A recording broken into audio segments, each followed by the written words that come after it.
बिस्मिल्लाहिर्रहमानिर्रहीम। अस्सलामु अलैकुम। अब्दुल्लाह बिन मसूद रदी अल्लाह अन्हु से रिवायत है कि रसूलुल्लाह सल्लल्लाहु अलैहि वसल्लम ने फरमाया, तुम में से कोई भी ऐसा नहीं जिसके साथ जिन्नात में से एक जिन न लगा दिया गया हो। सहाबा ने अर्ज किया कि और आप अल्लाह के रसूल? तो रसूलुल्लाह सल्लल्लाहु अलैहि वसल्लम ने फरमाया, हाँ मैं भी, लेकिन मेरा मामला ये है कि अल्लाह ताला ने मेरी मदद की और मेरे साथ जो जिन लगाया गया था उसने इस्लाम कबूल कर लिया, लिहाजा वो मुझसे सिवाय खैर के और कोई बात नहीं करता।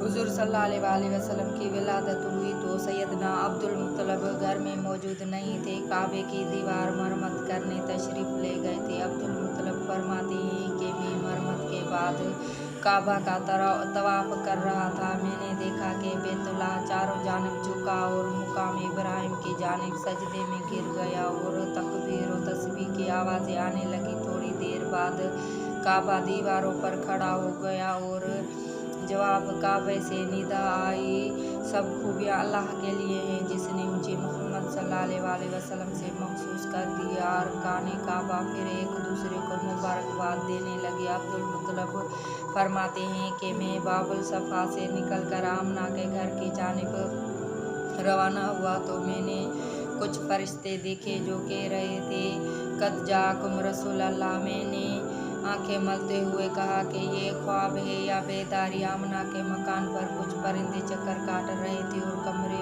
से कस्तूरी की खुशबू आ रही थी। मैंने पूछा क्या हुआ है तो मुझे बताया गया, सैयद मुज़र खैरुल बशर की विलादत हुई है। मैंने दरवाजे पर दस्तक दी तो आमना ने खुद दरवाज़ा खोला। उन पर नफास का कुछ असर ना था। मैंने आमना से पूछा, तुम्हारी पेशानी की चमक कहाँ गई? आमना ने कहा, वो चमक दुनिया में उतर आई है। मुझे हायर से ये निदा आई है, अब्दुल मुत्तलब अपने पोते का नाम मोहम्मद रखना। उनका नाम आसमानों में महमूद, तौरात में मुबीद, ज़बूर में हादी, इंजील में अहमद और कुरान में त्वाहा, यासीन और मोहम्मद है। मैंने आमना से कहा, मुझे पोता दिखाओ। आमना ने कहा, आइए वो कोठड़ी में है। कोठड़ी में दाखिल हुआ तो मलाइका ज़ियारत के लिए फौज दर फौज उतर रहे थे।